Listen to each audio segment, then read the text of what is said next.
நான் இப்படி இந்த ஒரு பேஜில் வீடியோ அப்லோட் பண்ணுறது மூலமாக என்னோட டிஜிட்டல் மார்க்கெட்டிங் ஏஜென்சிக்கு ஒரு ஹை பேயிங் கிளைண்ட் இந்த மாதம் அக்யூர் பண்ணேன் அப்படின்றத பற்றி சொல்ல போகிறேன். பேசிக்காக நான் ஒரு டிஜிட்டல் மார்க்கெட்டர் கோஅப் அப்படின்னு சொல்லிட்டு ஒரு டிஜிட்டல் மார்க்கெட்டிங் ஏஜென்சி ரன் பண்ணிட்டு இருக்கேன். நான் நிறைய பிஸ்னஸ் ரிலேட்டட் வீடியோஸ் அந்த என்னோட ஏஜென்சி பற்றி ஏஜென்சியில் பண்ணுற ஒர்க்ஸ் பற்றிலாம் அந்த வீடியோவில் போட்டுட்ருக்கேன். அதை பார்த்துட்டு நிறைய பேர் எனக்கு காண்டாக்ட் பண்ணியிருக்காங்க, நிறைய கிளைண்ட்ஸ் ஒர்க் பண்ணி கொடுத்துட்ருக்கோம். இந்த மாதிரி தான் எனக்கு ரீசெண்டாக ஒருத்தவங்க கால் பண்ணியிருந்தாங்க. ஸோ ஐலேப் அப்படின்னு சொல்லிட்டு ஒரு இன்ஸ்டியூட்லேருந்து கால் பண்ணியிருந்தாங்க. இது வந்து சென்னையில் லொக்கேட் ஆயிருக்கு. பேசிக்காக இவங்க என்ன சர்வீஸ் ப்ரொவைட் பண்ணிட்டு இருக்காங்கன்னா, இவங்க ஆண்ட்ராய்டு அண்ட் ஐஓஎஸ்க்கு top to bottom service plus chip level service வந்து சொல்லிக் கொடுக்கக்கூடிய ஒரு இன்ஸ்டியூட். ஸோ இவங்களுக்கு டிஜிட்டல் மார்க்கெட்டிங் ப்ளஸ் இவங்களுக்குன்னு சொல்லிட்டு ஒரு வெப்சைட் அண்ட் தென் இவங்களுக்கு சோஷியல் மீடியா ஹேண்டலிங் இப்படி பேக்கேஜாக இவங்களுக்கு சர்வீஸ் வந்து தேவைப்படுது. அவங்களோட வெப்சைட் வந்து இப்போ டெவலப்பிங் ப்ராசஸ் போயிட்டுருக்கு. அண்ட் தென் இவங்களோட சோஷியல் மீடியா பேஜஸை லாஸ்ட் ஒரு 10 டேஸாக நம்ம தான் ஹேண்டில் பண்ணிகிட்ருக்கோம். அதே நேரத்தில் இவங்களுக்கு கூகுள் ஆட்ஸும் ரன் பண்ணி கொடுத்துட்ருக்கோம். அது மாதிரியே மெட்டா ஆட்ஸும் ரன் பண்ணி கொடுத்துட்ருக்கோம்.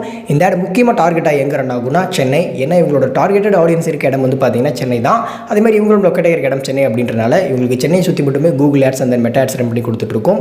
ஸோ வெப்சைட் டெவலப் பண்ணக்கப்புறம் அதோட லுக்கும் வந்து உங்களுக்கு வந்து காட்டுறேன். இது மாதிரி தான் எனக்கு இந்த ஒரு கிளைண்ட் வந்து கிடைச்சாங்க. பேசிக்காக நீங்கள் ஏதாவது ஒரு விஷயம் பண்ணிட்டு இருக்கீங்க, ஒரு டிஜிட்டல் ஸ்கில் உங்கள்கிட்ட இருக்குது, இல்லை ஏதாச்சும் ஒரு விஷயத்தை உங்களால் சொல்லித்தர முடியும், நீங்கள் பண்ணுற விஷயத்த சொல்ல முடியும் அப்படின்னா உங்களுக்கு பிடிச்ச ஒரு பிளாட்ஃபார்மில் ஒரு பேஜ் ஓப்பன் பண்ணி அதில் நீங்கள் பண்ணுற விஷயங்களை சொல்லிக் கொடுக்க ஆரம்பிங்க. நீங்கள் பண்ணுற விஷயங்களை போடுங்க. அது தேவைப்படுற மக்கள் கண்டிப்பாக உங்களை காண்டாக்ட் பண்ணுவாங்க. அது மூலமாக உங்களுக்கும் கிளைண்ட் கிடைக்க வாய்ப்பு இருக்குது. ஸோ இது எனக்கு செம்மையாக ஒர்க் அவுட் ஆகிட்டு இருக்கு. லாஸ்ட் ஒரு 2-3 மந்த்ஸாக நீங்களும் ட்ரை பண்ணி பாருங்கள். இது மாதிரி இன்னும் நிறைய வீடியோ பக்கம் என்ன ஃபாலோ பண்ணிக்கோங்க. பை.